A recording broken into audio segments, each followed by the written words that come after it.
Sahabat Waslu, gimana kabarnya? Semoga sehat selalu. Kembali lagi kita dalam Parit. Apa kuwi? Podcast ngabuburit. Nah, di kali ini kami akan membahas terkait dengan pengawasan di tengah hamil besar. Nah, siapakah dia? Nah, di samping saya ini sudah ada ex pengawas Panwascam di Kecamatan Sidomukti. Ya, mungkin tanpa berlama-lama langsung saja diperkenalkan, silakan. Namanya siapa? Ya, perkenalkan, nama saya Olivia Kusmaninggia. Dulu saya jadi anggota Panwascam Sidomukti sebagai staf sekretariat. Oke. Nah, pengalaman yang paling menakjubkan apa? Pengalaman yang sangat menakjubkan itu saat pengawasan penertiban APK saat hamil besar, sih Mas. Nah, itu memang berapa bulan? Itu berarti sekitar bulan apa? Bulan Oktober November sekitar Oktober November ya? Iya. Berarti itu waktu marak-maraknya alat peraga kampanye. Iya, saat penertiban APK itu. Memang yang tidak terlupakan kan kesannya itu apakah naik motor atau apa? Saat itu kita semua diperintahkan Bawaslu Kota untuk apel di Bawaslu Kota terlebih dahulu. Terus setelah apel itu kita dibagi menjadi 4 karena di Kecamatan Sidomukti itu kan 4 kelurahan. Ya, terus setelah itu penertibannya itu menggunakan pickup. Jadi ya, jadi berarti naik pickup. sampean Mbak Olive itu naik pickup? Iya, Di baknya atau? Pertama di depan. Terus karena pengen kayak teman-teman ngerasain juga. Terus juga data di situ, jadi enakan di belakang, tapi juga di belakang. Oh, biasanya di belakang ya? Iya. Oke. Berarti itu jam berapa? Panas-panas atau hujan? Oktober kan itu berarti musim-musimnya hujan ya? Ya, waktu ya panas hujan gitu ya. Jadi nggak nentu. Emang nggak takut dengan kandungannya itu, kesehatannya nanti gimana? Waktu awal itu apa ya, udah ngerasa sehat, maksudnya ngerasa nggak kenapa-napa, jadi ya ikut aja gitu. Oke. Emang dari Bawaslu Kota atau pihak keluarga udah wanti-wanti bungkus leren baik itu roti cek meten malah melu lompat-lompat gitu kalau ceritanya tuh gini Mas, aku saya ya. Jadi ceritanya gini Mas, saya itu pernah ngajuin mau resign ke ketua komisioner kecamatan. Nah, terus dari komisioner kecamatan itu melarang saya untuk resign karena yang pertama itu karena SK-nya kan tinggal sebentar lagi. Itu juga mendekati pemilu, jadi kalau mencari gantinya itu susah, harus ngulang mengajari dari nol gitu. Terus setelah itu dengan kebaikan hati Panwascam Sidomukti, yang masa saya nggak mau totalitas dalam bekerja gitu. Cuman sempat ada pikiran enggak, misal waktu ada agenda penertiban itu ada pikiran wah itu apa kandunganku piye ataupun tidak memikirkan itu? Pertama khawatir sih Mas, maksudnya kan tapi kan nulisnya amit-amit takutnya amit-amit kan juga memicu potensi keguguran juga, apakah tidak ditakutkan? Nah itu sebenarnya ada rasa takut, tapi karena percaya kalau punya pikiran positif itu kan ngaruh ya Mas ya. Jadi berpikir positif aja. Tergantung sugesti nih. Sugestinya pokoknya sehat-sehat gitu aja. Setelah itu ya alhamdulillah nggak terjadi apa-apa sih. Cuma di situ setelah penertiban tuh kakinya bengkak. Ya itu normal. Nah itu gejalanya habis penertiban apa? Kan kalau pas penertiban kan nggak belum kerasa. Biasanya kan kerasanya itu nek wis rampung kabeh kayak kerasa. Nah itu yang dirasakan apa setelah penertiban? Kakinya itu bengkak. Ya pegel itu udah wajar semua orang ya Mas ya. Kalau terkait dengan kandungan, alhamdulillah nggak kenapa-napa sih Mas. Apakah bayinya di dalam memberontak atau gimana? Enggak, paling ini lebih aktif waktu penertiban itu. Jadi lebih sering gerak gitu. Lebih sering gerak bayinya. Oke. Nah, waktu penertiban kan itu melewati jalan-jalan besar juga. Nah itu medan yang paling sulit. Apakah ada misal ada APK ataupun yang dipasang di pohon itu atau gimana itu paling sulit Paling sulit di mana? di Jalan Lingkar Selatan.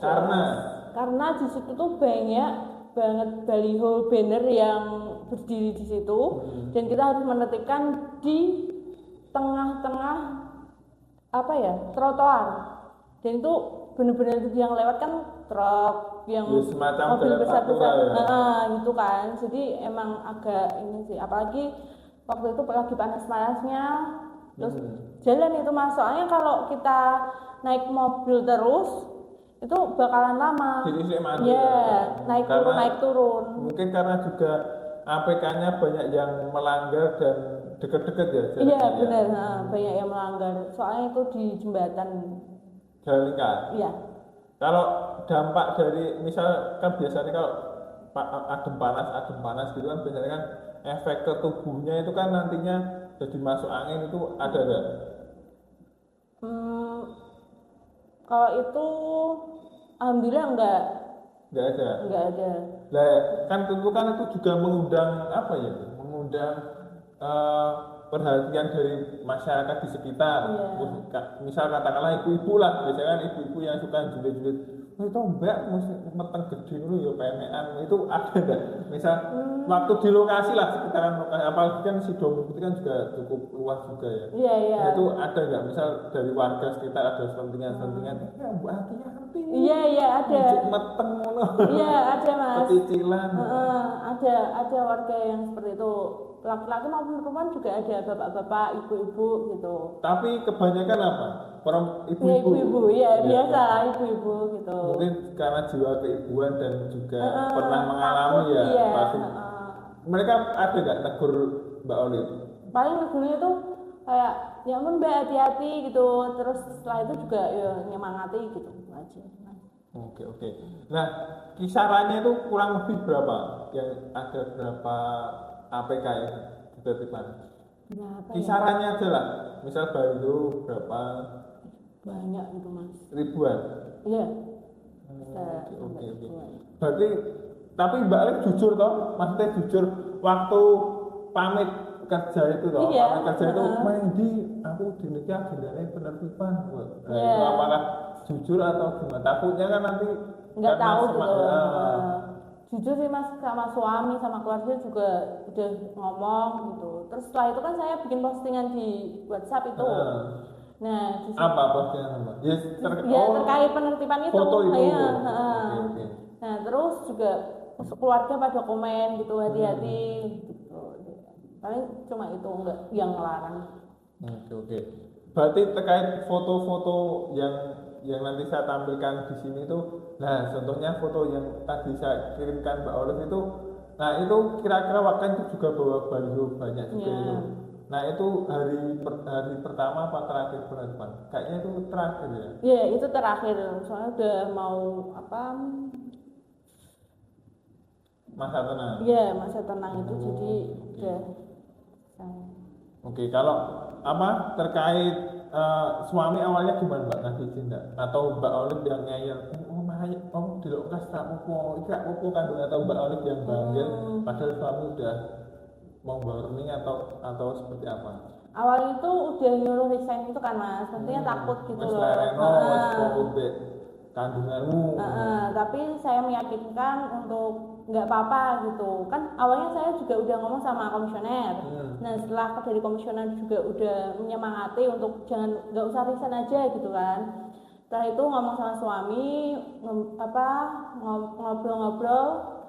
Kalau ini tuh nggak apa-apa.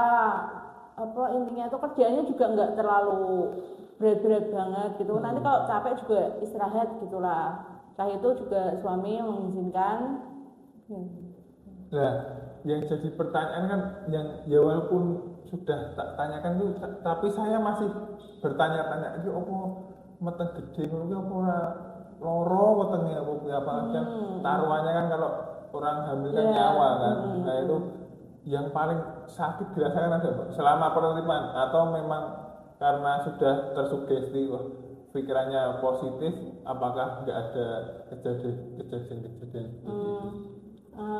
ya itu tadi sih Mas, sugesti itu kan penting banget ya. Terus juga semangat teman-teman, lihat semangat teman-teman itu kan kita juga ikut semangat gitu loh Mas. Lagian juga di Kecamatan Sidomukti itu terbagi Kalau paling nggak sedikit salah banyak, orangnya. oh iya ya. Tapi paling banyak sedikit. ceweknya juga ya. Iya. Karena kalau dilihat di foto-foto yang ditampilkan ini kan juga banyak, kebanyakan malah cewek-cewek. Cewek itu. iya, maka dari itu kan kalau saya nggak ikut Itu kasihan gitu tentunya loh. tamparan keras bagi para cowok ini. Gimana? Tamparan keras bagi para cowok. Oh, iya. Biasanya kan sisi ngubah yang lanang gitu. Nah, ini kan tentunya juga tamparan keras buat cowok juga, Pak.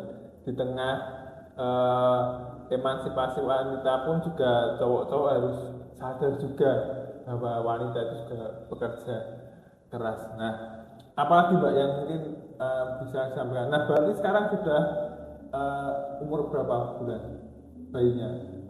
Udah lahir ya? Udah 2 bulan. Cowok? Ya cowok. Ya. Ya. Berarti sepertinya nanti kalau besarnya menurut ibunya aktif gitu, aktif. Oke ya. PNN lagi Mbak. Iya. Ada nggak maksudnya dampak dari misal kan itu kan juga kebiasaan ibu kan juga mempengaruhi tumbuh kembang bayi juga. Ada nggak kebiasaan mungkin sewaktu Mbak Olive kerja di Panwascam terkait dengan penerimaan APK kan itu juga banyak tingkah lah, banyak tingkah ya PNN ya itu ada nggak sih tingkah laku anak buah hati Mbak Olive itu yang seperti itu bisa jadi aktif gitu? Iya, benar ada Mas. nggak dampaknya? Jadi apa ya? Mungkin Mbak nggak Olive gampang sakit gitu loh. Maksudnya dia itu kan kemarin imunisasi ya Mas ya. Tapi itu nggak yang rewel, nggak apa. Disuntik nangis? Nggak nangis? Iya. Berarti memang terkait sugesti Mbak Olive itu juga mempengaruhi terkait pikiran bayi dan fisiknya seperti apa ya. Nah, mungkin sebelum kita tutup, mungkin dari Mbak Olive ada tambahan lain mungkin terkait dengan pesan-pesan untuk wanita-wanita sana yang mungkin saat ini masih dalam tanda kutip diremehkan lah, nggak mampu. Nah itu mungkin ada pesan-pesannya Mbak Olive untuk wanita-wanita di luar sana yang mungkin masih insecure lah karena ya itu tadi dipandang sebelah mata, mungkin ada pesan-pesannya. Apalagi Mbak Olive itu ya ini mungkin bisa jadi salah satu role model ya sahabat Basu, di mana Mbak Olive juga waktu itu sedang hamil besar namun beliau ini sungguh-sungguh loyalitas. Nah dan isunya pun juga nanti akan kami terbitkan melalui Basu Provinsi Jawa Tengah terkait dengan Mbak Olive ini yang kisahnya juga cukup menginspirasi ya. Mungkin sebelum kita close, Mbak Olive ada pesan untuk wanita-wanita di luar sana yang mungkin ya sering masa insecure lah karena dipandang sebelah mata karena nggak bekerja keras kan. Silakan Mbak Olive. Kebanyakan wanita sekarang itu kan dipandang udah jadi ibu rumah tangga aja, wah sekolah nggak penting. Bahkan ada gagasan ataupun ada penilaian juga mau itu sama scroll Shopee dan lain sebagainya, nek wis jalur duit. Nah itu kan juga merupakan ya apa ya, sebuah tekanan psikis juga ya. Mungkin Mbak Olive bisa memberikan pesannya. Apa ya? Intinya itu jangan terpacu. Mas, jangan terpacu dengan omongan orang. Intinya itu gini, kalian jadi perempuan itu harus lakukanlah apa yang ingin dilakukan gitu loh Mas. Jangan terpatok dengan wanita atau laki-laki, jangan terpatok dengan gender. Oh perempuan itu di rumah, oh laki-laki kerja. Kalau kalian punya keinginan, punya cita-cita, ya udah kerjain aja gitu. Jangan intinya jangan hopeless lah. Ya gitu. Jadi kalau pesan saya itu berikan berikan apa yang bisa diberikan, tapi dengan memperhatikan kemampuan diri. Berikanlah kemampuanmu, jangan lihat apa yang mereka berikan, tapi apa yang kamu berikan gitu. Oke. Berarti walaupun kita istilahnya walaupun kita hanya memberikan sedikit pun yang penting kita kan sudah berdampak ya, berdampak Iya, besar iya, kepada benar. mereka kan. Jadi jangan menganggap itu pemberian orang itu apa ya sebagai tolak ukur atau seperti apa ya, tapi berikanlah saat kita memberikan kepada orang lain atau bukan hanya pada orang ya, kepada tapi pekerjaan instansi, ya, iya itu instansi tadi. ya. Ya intinya dalam memberikan di dalam konteks memberikan dari kita, dari kualitas diri kita memberikan yang terbaik ya. Oke. Nah mungkin terakhir Mbak Olive, ini kan tentunya biar juga buat tamaran juga nih buat di pemilu ataupun pemilihan ke depan.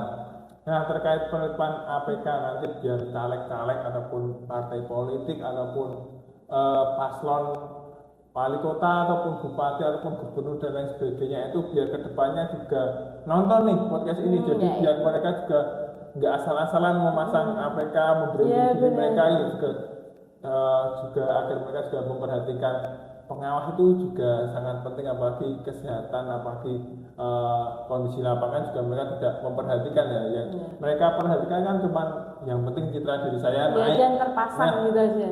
Ya mungkin pesannya buat mereka Mbak, mungkin biar tertib atau gimana? Kalau pengalaman saya di Bawaslu kemarin itu kan udah memberikan suatu wadah atau sarana bahwa kita mengundang dari partai-partai politik bagaimana pemasangan baliho, banner yang benar, APK yang benar itu seperti apa gitu. Nah diharapkan itu dari masing-masing partai memberikan edukasi terkait pemasangan APK terhadap orang yang masang gitu. Bukan hanya mandek ke yang datang acara itu, tapi juga disosialisasikan ke orang-orang yang akan memasang APK tersebut. Apakah ini melanggar? Apakah yang boleh seperti ini boleh apa enggak dan lain sebagainya, kan itu nanti juga terkait pemasangan gitu loh. Oke, berarti memang harus memperhatikan dengan kondisi lapangan ya. Iya. Orang dari asalnya ngakon pasang. Iya, biasanya kan seperti itu. Oke, baik.